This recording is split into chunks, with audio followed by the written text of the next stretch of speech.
Luna said she needed some time away from her marriage. When she got home, she discovered that her husband had emptied her bank account. She was pleased to be back at work after a week off. Luna said she didn't have to go back for over a week. She asked her husband about the break. He said he was taking a week off work. She said she would have liked more advance notice. She asked if she could take a few days off work. They could go out together. Tom, we're not talking about a quick trip here. I'm going to be away for a while.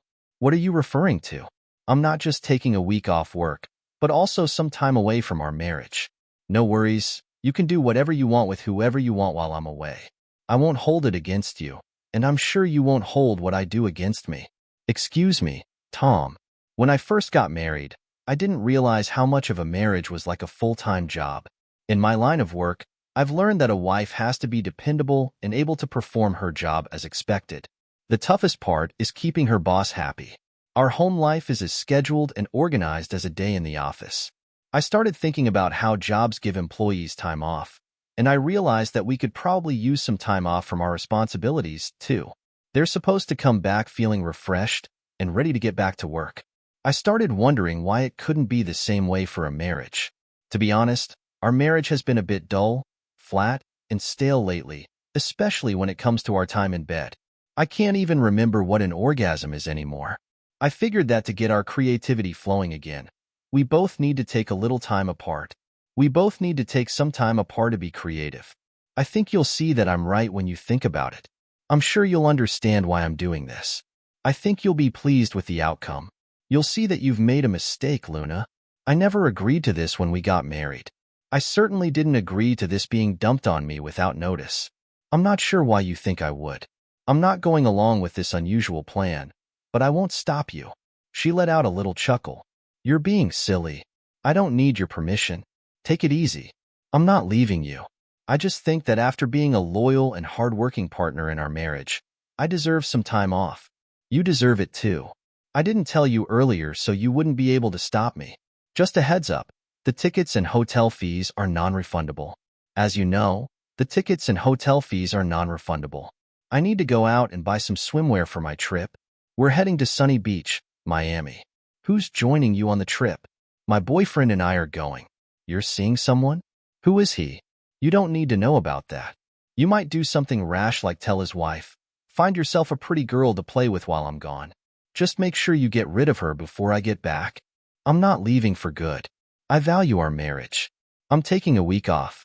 I think we'll both be excited to see each other again, and our marriage will be rejuvenated. You'll see that I'm right. I'm not letting you go. That's my final word on the matter. Tom, let's not make this more difficult than it needs to be. I was worried you wouldn't be happy about this, so I've already moved most of our money into an account in my name only. You've got enough to last just over a week. I've been issued a credit card in my name only, so you can't just leave me in Miami by canceling our joint cards while I'm gone shopping. Take a deep breath and get ready to face the facts. The quicker you get used to the idea, the more you'll be able to handle it. I bet you'll probably want to do it again, Tom. Once I'm done shopping, we'll have a few hours before I leave. I think we should have a really special sex session to celebrate our trip. I just want you to remember what it'll be like when I get back. I really like you. Tom wasn't home when she got back, which wasn't a surprise. Hey, you didn't get to experience a taste of my, which is unfortunate for you. In the near future, my __ will be filled by my partner.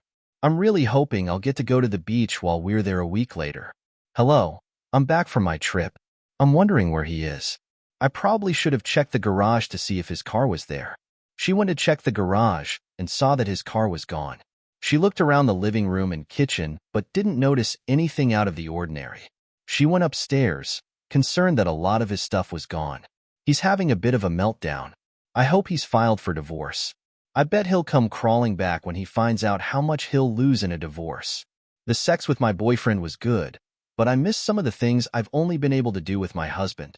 I'll make Tom apologize, and then I'll forgive him. I'll take him to bed, and then everything will be fine. Luna was certain Tom would be back soon after she finished getting ready for bed and put her belongings away. She was tired from the trip and was able to get some rest without any trouble. When she woke up the next morning, she realized he wasn't there when she reached over in bed. She went downstairs and saw that the coffee she loved to wake up to wasn't ready. It had always been that way since she and Tom had been married without him. She needed help in the morning because she was almost late for work. On her way to work, she was starting to get annoyed with her uncooperative husband. She tried calling Tom's cell phone, but got a message saying it was no longer in service. Oh, great, she thought. It looks like he wants to play dirty. Well, I can play nasty too, if I have to.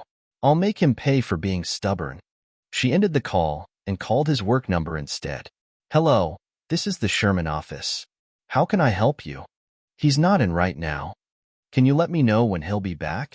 I'm sorry, but that's not something we can share. You've never had an issue sharing that info with me before.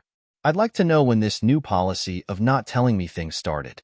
The secretary's attitude was pretty clear in her response. Mr. Sherman told me to tell you that if you called the secretary a bastard. She hung up. Maybe Tom found a woman to live with, and he's taking a little longer to make me jealous by not giving me much notice. Annual leave. I was hoping he'd take a little longer to find someone to get intimate with. I was wrong about that. He might have decided to take some time off from the marriage as well. Well, good for him. That should even the score and help him move on from his anger. Luna's comfort didn't last long. She tried to use her credit card at a restaurant, but it was declined. The ATM wasn't giving her any money. She went to the bank to find out that she didn't have much money left in her account. Luna was informed that she had a minimum balance in the accounts under her name. She wanted to know how the money could be taken out of her account without her permission. She was told that according to the bank records, she had signed off on it in writing. The clerk got her file and showed Luna the signed documents that gave her husband access to her new accounts. She also showed Luna a copy of the driver's license belonging to the woman who was calling herself Luna Sherman. Luna didn't look like the woman who showed her ID. Luna showed them her driver's license, but they weren't convinced. They advised her to contact the police if the documents were forged and fraudulent. How could he do that to me? She went to the police and reported the theft, fraud, and identity theft. They took her information and asked where she thought her husband and his accomplice might have gone. Luna gave them a few names and places he might have gone. Luna was staying at the police and FBI offices, hoping they could help, but as time went on, the police admitted that they didn't have any solid leads. Luna didn't have the funds to hire a lawyer or a private investigator to look into it herself, as her resources were quickly dwindling. With no other options, Luna reached out to her family and friends to see if they had any information. Everyone she spoke to had the same response. I don't know where he is, and I wouldn't tell you if I did, they said. I got the short end of the stick in a deal with my husband. I can't afford to live in this house and pay all the bills on my own if he doesn't come back soon. She considered selling the house, but it was in both their names, so that wasn't an option. She couldn't file for divorce on the grounds of abandonment because he hadn't been gone long enough. Luna was told she could go through the usual divorce channels, but she'd lose the house in the meantime. Luna filed for bankruptcy to start fresh. It was time to move on. Luna received the letter on that day. Luna, you were under the impression that I had no choice but to wait for you to wrap up your fling and welcome you back. I suppose you've forgotten what I did for a living. I've represented a number of counterfeiters over the years. I met a lot of talented counterfeiters who also had great skills in forging. There was one woman in particular I remembered who had been incarcerated. I remembered her because she was so gorgeous. I tracked her down and went to see if she could help me out. She thought I was trying to catch her in a lie and prove she was still committing crimes. Once I addressed her concerns, she shared her experience of how challenging it can be for someone with a criminal record to find honest work. She was down to her last few dollars and was either going to go back to crime or start working as a prostitute. I was surprised that she agreed to help me, but I had to meet her one condition first. I had to take her with me when I left and set up a new identity. It only took one night together. She got a driver's license made with all your information and her picture on it. Then, she posed as you at the bank and forged your signature. It was so similar that nobody questioned us. The bank staff didn't know you, so it didn't matter that she didn't look like you. She looked like her fake ID, and that was all that mattered.